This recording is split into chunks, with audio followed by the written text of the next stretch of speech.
The Mafia boss's baby wouldn't stop crying on the plane until a single mother did the unthinkable. The screaming started somewhere over the Atlantic. I pressed my forehead against the cold airplane window, trying to block it out.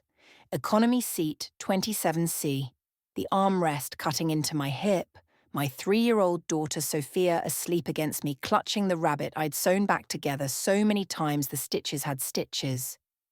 We were flying to Rome on a one-way ticket I'd saved 11 months to afford, running from a life that had shattered into pieces I couldn't put back together. Running toward a grandmother I barely remembered and a language I'd almost forgotten. Running because staying in New York meant watching my daughter go hungry while I worked 2 jobs and still couldn't make rent. The baby behind me screamed louder, not fussy, not uncomfortable, desperate. The kind of crying that crawls into your chest and lives there. I'd been counting. 47 minutes of non-stop wailing, 47 minutes of this infant pouring out pure anguish while 200 passengers pretended not to hear. "Mama," Sophia stirred, her dark eyes opening. "The baby's so sad." "I know, sweetheart. Try to sleep."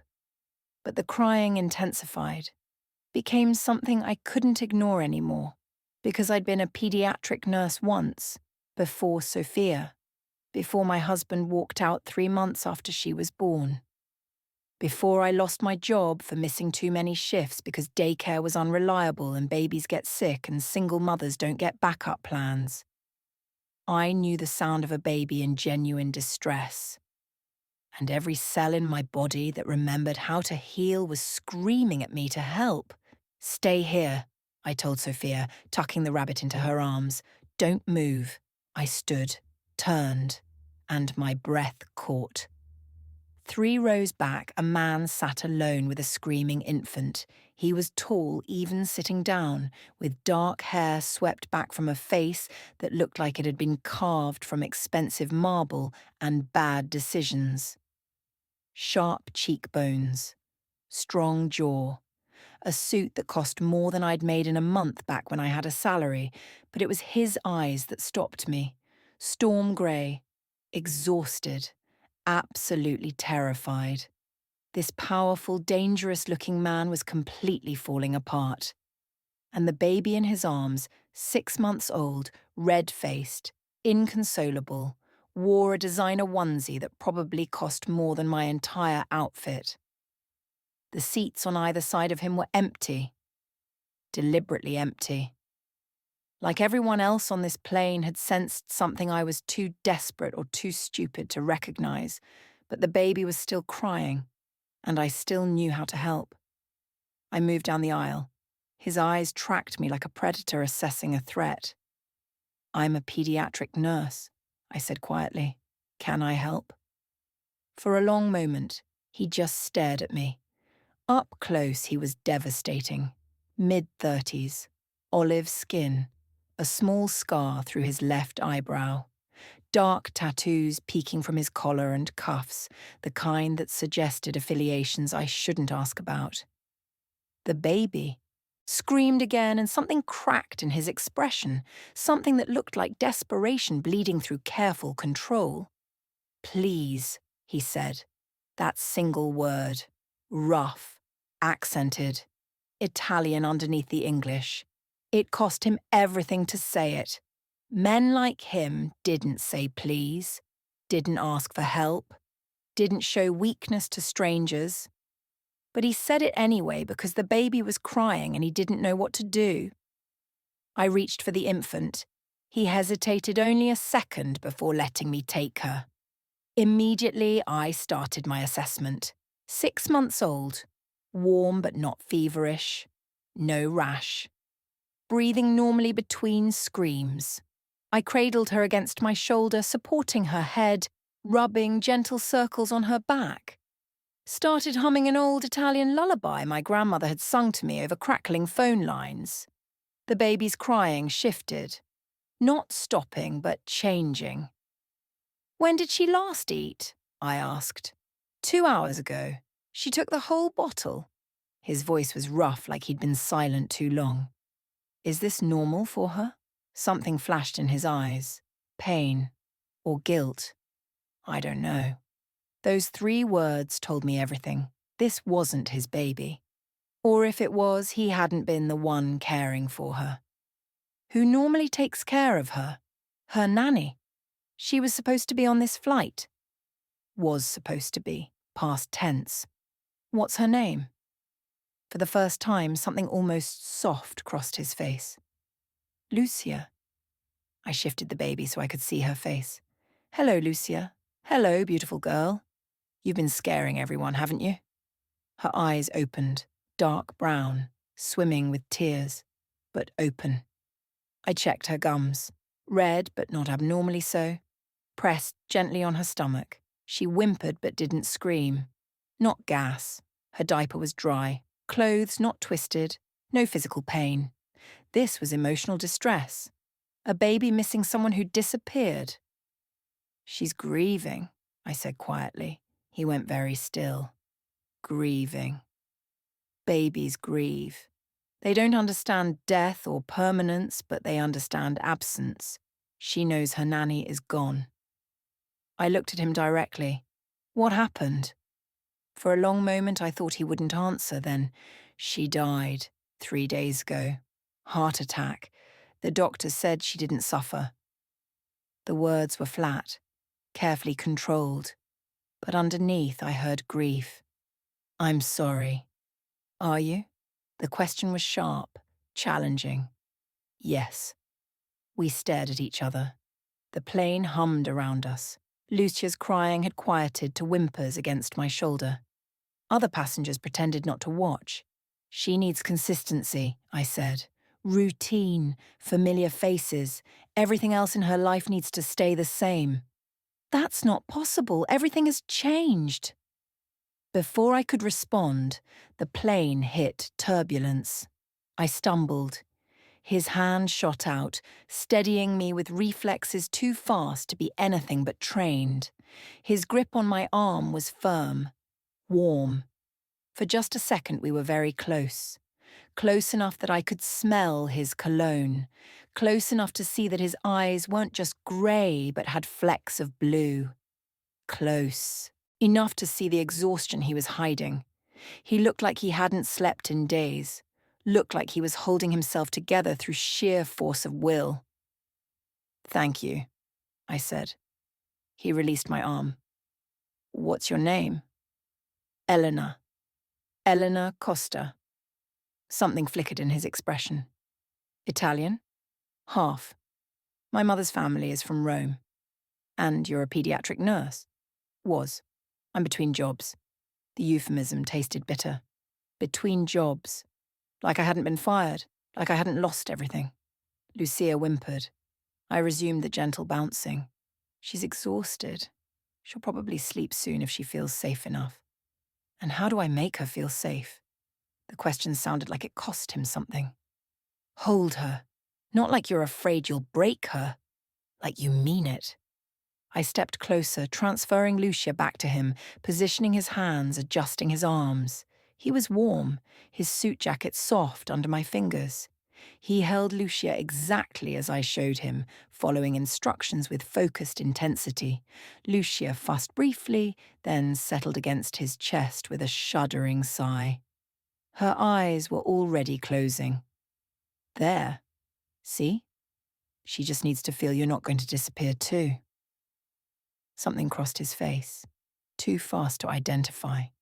Too complicated to pass. You're very good at this, he said quietly. I shrugged. I have a daughter. She's 3. And I worked pediatrics for 5 years before life happened. Life happens to everyone. Most people don't handle it with grace. I almost laughed. Grace. If he knew how close I was to complete breakdown. But I just smiled tightly. You learn to adapt. For your kids. Yes, he said. Something knowing in his voice. You do. Lucia's breathing evened into sleep. The crisis was over. I should return to my seat. But I stood there, watching this dangerous man hold a sleeping baby with careful intensity. Thank you, he said. I didn't know what to do. You were doing fine. She just needed time. I wasn't doing fine. I was failing. The admission surprised him as much as it surprised me. You're not failing. You're learning. There's a difference. His eyes met mine, held. Something passed between us, some understanding. Are you travelling alone? He asked. With my daughter. She's back in my seat. And your husband? There is no husband. It's just Sophia and me now. He absorbed this. I see. We stood in silence. The plane hummed. Lucia slept. I should get back to my daughter, I said finally. His mouth twitched, almost a smile. Of course. Thank you again, Elena Costa. The way he said my name, like he was memorizing it. I nodded and walked back to Sophia. My hands were shaking. I didn't look back, but I felt his eyes on me the whole way. When I slid into my seat, Sophia whispered, You made the baby stop crying, Mama. The baby was just sad, sweetheart. She needed help. The flight attendant appeared with a note on thick cream paper. The gentleman with the infant asked me to give you this. My hands trembled as I unfolded it. Elegant handwriting. Dark ink. You helped my niece when no one else would. I don't forget debts. When you land in Rome, call this number if you need anything. Anything at all. Monsieur Rossi below it. A phone number. I stared at it for a long time. Monsieur Rossi. The offer seemed simple, but something about it felt weighted, significant. What does it say? Sophia asked. Just a thank you note, baby. But I looked back down the aisle toward first class, toward where he sat with Lucia, and I wondered what I'd just started. If you're already feeling the weight of this moment, leave a heart below, because what happens when Elena lands in Rome will change everything. We landed at dawn, Roman time. My body didn't know what time it was. Sophia was cranky, clinging to my leg as we shuffled through customs. I pulled our 2 battered suitcases from the baggage carousel, everything we owned in the world. My grandmother had said she'd meet us. I scanned the arrivals hall for her face, then I saw him. Monsieur Rossi stood near the exit, still in that expensive suit. Lucia strapped to his chest in a carrier. A large man in a dark suit beside him. Bodyguard, I realized. Our eyes met across the chaos. He didn't smile, didn't wave, just watched me with that same intensity. Then someone spoke to him and he turned away, disappearing into the crowd. I stood there feeling strangely bereft. Elena! My grandmother's voice cut through the noise. 73 years old, but moving like someone decades younger. She looked exactly like my mother would have looked if she'd lived. The resemblance punched the air from my lungs. Nonna! I fell into her arms and started crying, just completely fell apart. Shh, Cara. You're home now. You're safe. Safe. I hadn't felt safe in so long. We drove to her apartment, small 4th floor peeling paint. But inside it was warm, lived in. She'd made focaccia, my mother's favourite. The smell brought back memories so sharp they hurt. I remember, I whispered. Good. Some things we don't forget. That night after Sophia fell asleep, I stood at the window looking at Roman rooftops. The note was in my wallet. I'd unfolded and refolded it so many times the creases were soft. When you land in Rome, call this number if you need anything. I didn't call. What would I even say? But 3 days later, my phone rang. Unknown number. Italian area code. Hello? Elena Costa. Not a question, that voice, rough and accented. How did you get my number? The airline, I asked very nicely. Translation. He'd paid someone or intimidated someone. How's Lucia? I asked. A pause. Better. She still cries at night, but she's eating, sleeping, adjusting. I'm glad. You sound tired. I laughed without humour. I'm exhausted. New country. No job. trying to survive with a 3-year-old. But I'm fine. You're not fine, I bristled. You don't know me well enough? I know you helped my niece when you had your own problems. I know you're alone in a foreign country, with a child. I know you haven't called the number I gave you despite needing help. That tells me everything. The accuracy stung. What do you want, Mr. Rossi? I want to repay my debt. You don't owe me anything. Decent people are rare in my world, which is why I remember them. He paused. You need work. I can provide it. What kind of work? Lucia needs a nanny, someone who understands children, someone I can trust. My heart started pounding. You want me to be Lucia's nanny? The pay is excellent, €4,000 monthly, plus housing. You'd have access to resources, language tutors for Sophia, anything you need. It was too good to be true. What's the catch? No catch. There's always a catch. I heard him smile. You're suspicious, good. The catch is that I'm not an easy man to work for. I have enemies. Security requirements. Rules that must be followed. Enemies. Security requirements. You're Mafia. He didn't flinch. That word carries implications that aren't entirely accurate. But yes, I'm connected to organizations your grandmother probably warned you about. I do things your conscience might object to. I have blood on my hands. The honesty was terrifying. And you're telling me this because? Because you deserve to know what you're walking into. Because I won't lie to someone caring for Lucia. I should have hung up, should have blocked his number. If I agree, I need guarantees.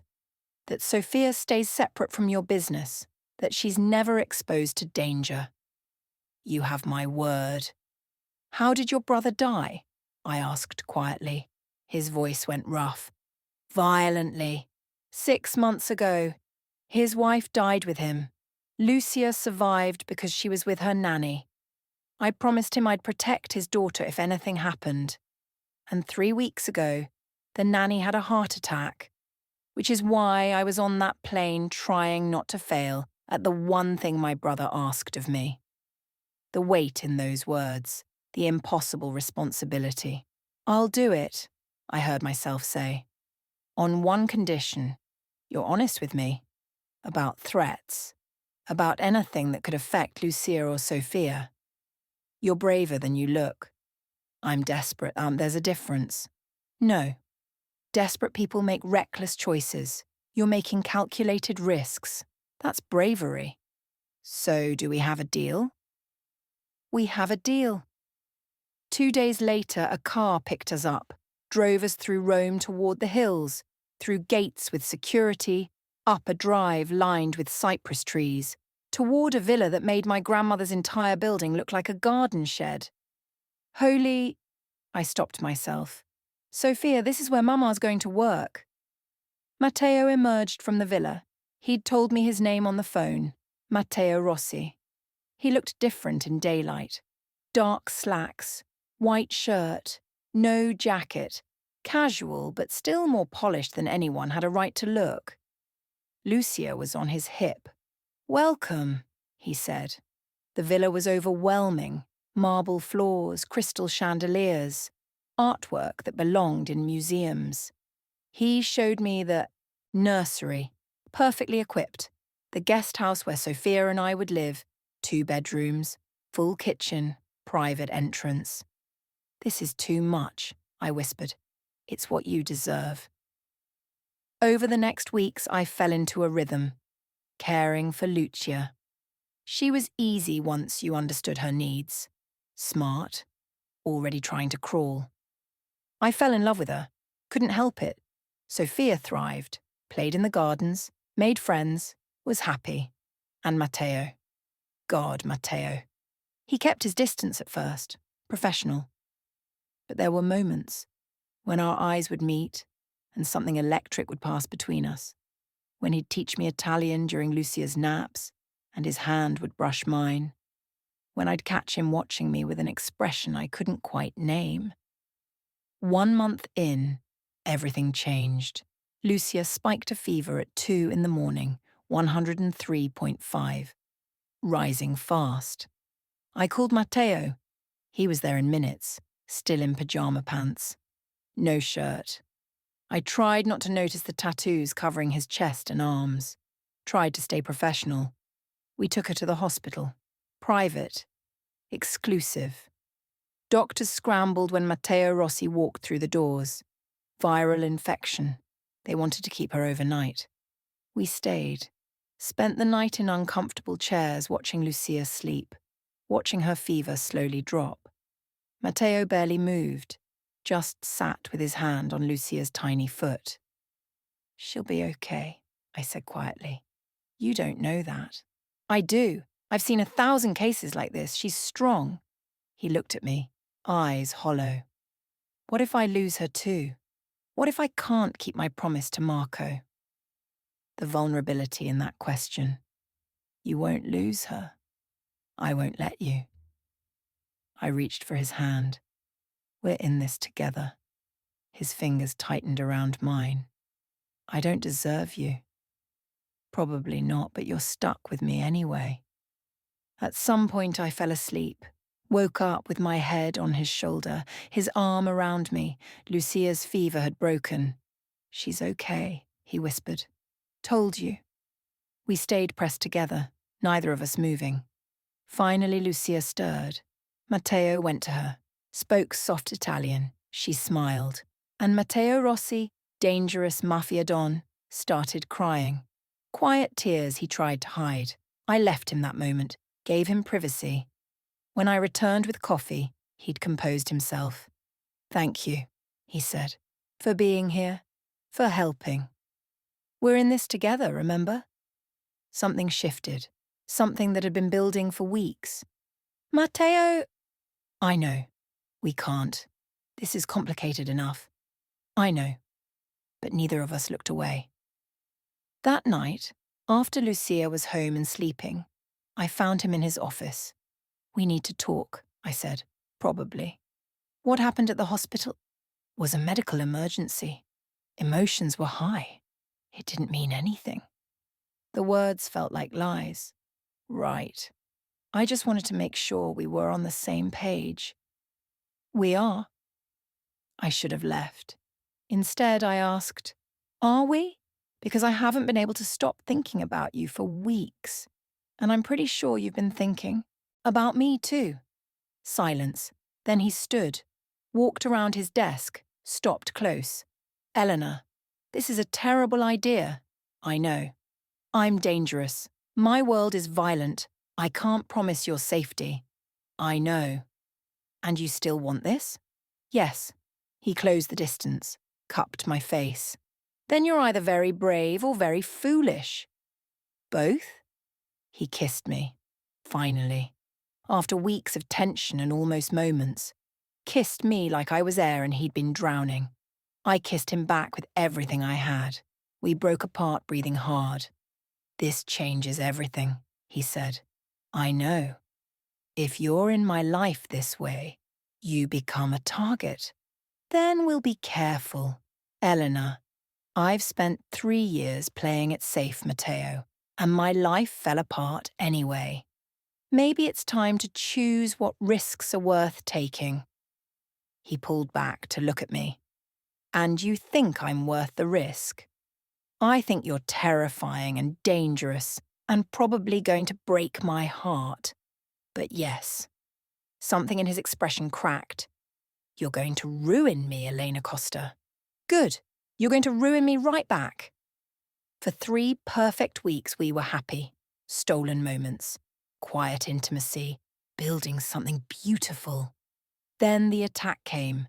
I was with Lucia when I heard shouting, then gunshots, real gunshots. Training took over, grab the baby, get to safety.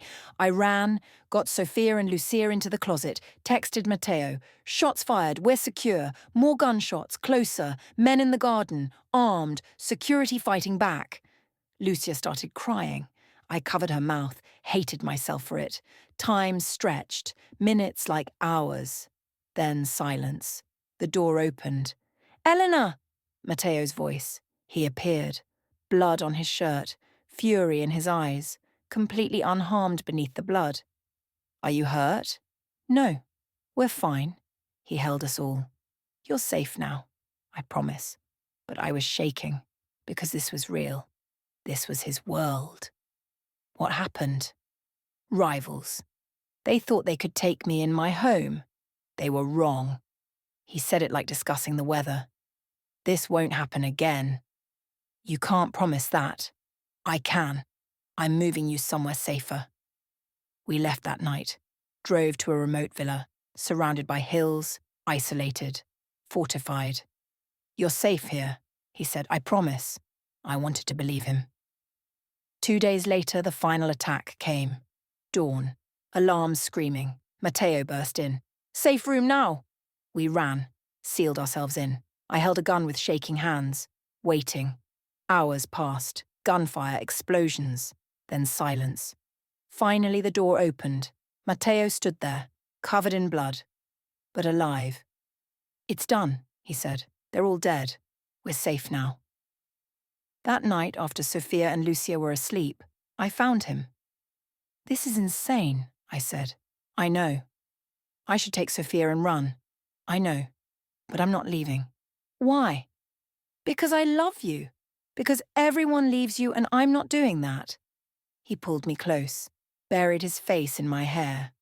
"I love you, Elena Costa. I love you too." 2 months later, he proposed, in the garden, on a Tuesday. "Marry me. Let me. Spend my life protecting you." Yes, of course, yes. We married quietly. Just family. Simple vows. Promises to love, to protect, to face whatever came together. 6 years later, everything had transformed. Sophia was 9, brilliant, happy, calling Matteo Papa. Lucia was 7, beautiful, smart. We had a son, Marco, named for Matteo's brother, 3 years old. I ran a clinic for women and children, work that mattered. Matteo had changed too. Less violence, more legitimate business, building something better for our children. I stood in the garden watching them play. Matteo wrapped his arms around me from behind. "Penny for your thoughts."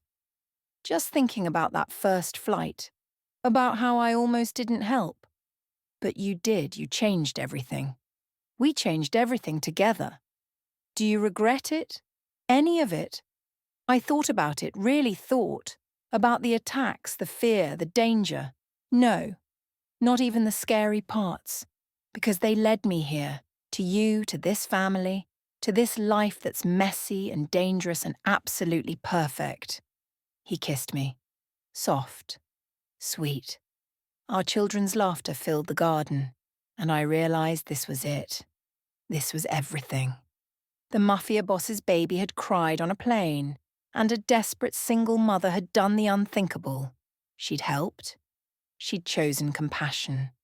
Had chosen to see another person's pain. And that single choice had changed everything. Sometimes the most dangerous choices are the ones that save us. Sometimes love means choosing danger over safety, together over alone. I'd made that choice on a plane over the Atlantic, and I'd make it again. Every single day, because this life, this messy, dangerous, perfect life, was worth every risk.